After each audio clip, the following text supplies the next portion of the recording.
Welcome back to chemistry. My name is Jeremy Krug, and in this video, we're taking a look at another gas law. This time, this is Graham's law of effusion. By the way, before we get started, I hope you enjoy this video. If you're new here, take a look around my channel. I think you'll like what you see. Take a look at the playlists. That's where the action is. And if you like what you see, go ahead and hit that thumbs up button. And if you really like what you see, please consider subscribing. That really does help the algorithm, and it does help get my videos out to lots of chemistry students just like you who are interested in learning chemistry. Now, when we talk about Graham's law of effusion, this gas law basically tells us that the rate of movement of gas particles is inversely proportional to the square root of its molecular mass. Now that sounds like a mouthful. There's an equation for this gas law, just like there is for pretty much all the gas laws. And here is the equation.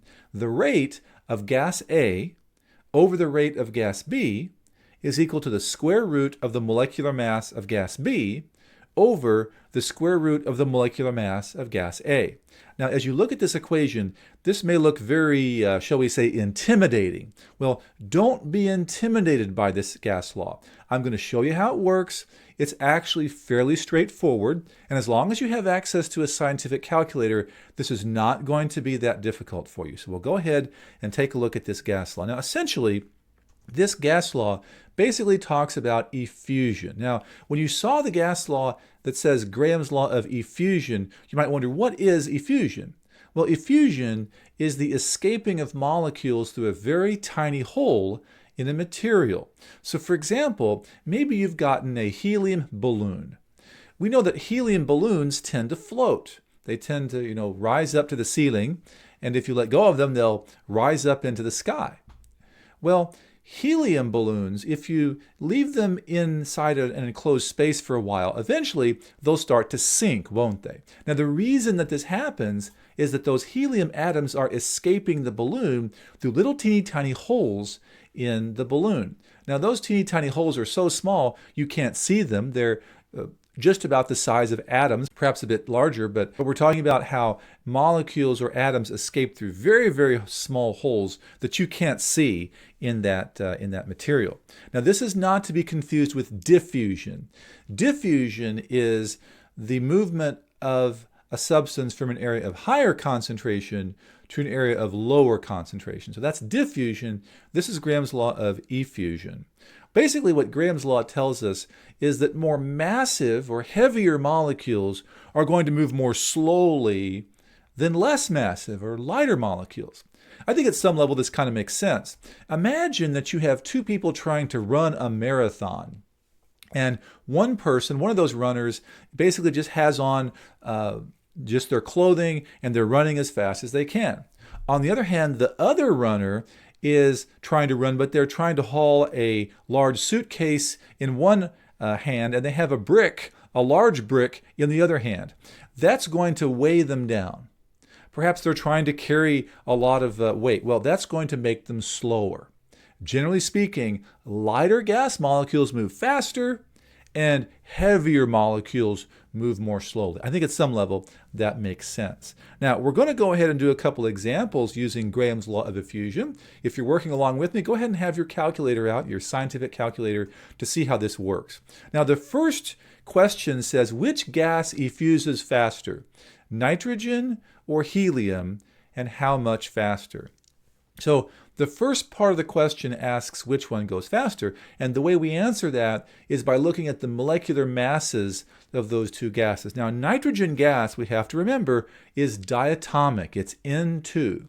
And so when you consult the periodic table, its atomic mass is about 14.007, so nitrogen N2 is going to be twice that number. So it's about 28.01 atomic mass units.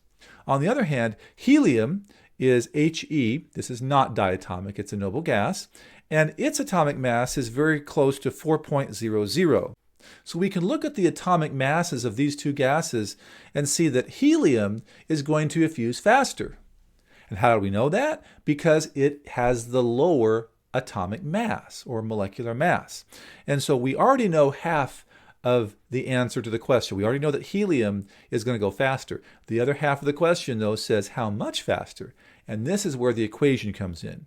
By the way, I would always strongly recommend that you choose the lighter gas to be gas A. That's going to make your math work out. So gas A is going to be helium, and gas B is going to be nitrogen in this example.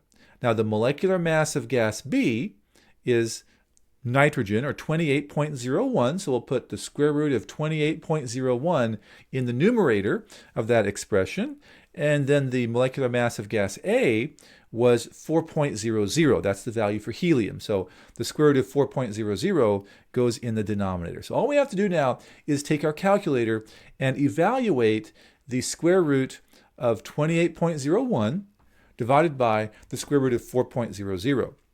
Now, a shortcut that a lot of students use here is just to take the quotient, 28.01 divided by 4, that's very close to 7, and then take the square root of that number. So that is about 2.65 whenever you evaluate that on your calculator. Now, we want to be complete whenever we give our answer. We can't just say 2.65. We have to give a complete answer here and answer both parts of the question. So I'm going to write the answer like this. Helium effuses 2.65 times the rate of nitrogen. So this answers both parts of the question. Which one goes faster and how much faster? So there's the answer to a Graham's law of effusion question and how to work that. Now let's try another example. Let's try this problem right here. Calculate the ratio of the velocity of helium atoms to neon atoms at the same temperature. So the same type of problem here. The question is worded a little bit differently, but it works the same way. We have to look at the atomic masses of these two gases. Helium, of course, is He. That's 4.00. Neon is a noble gas as well. That's Ne, and its value is 20.18. So the lighter gas is helium, so I'm going to choose that gas to be gas A. So the rate of helium over the rate of neon. So the atomic mass of neon is going to go in the numerator this time. So that's the square root of 20.18. And the value for helium is going to go in the denominator this time. So that's the square root of 4.00.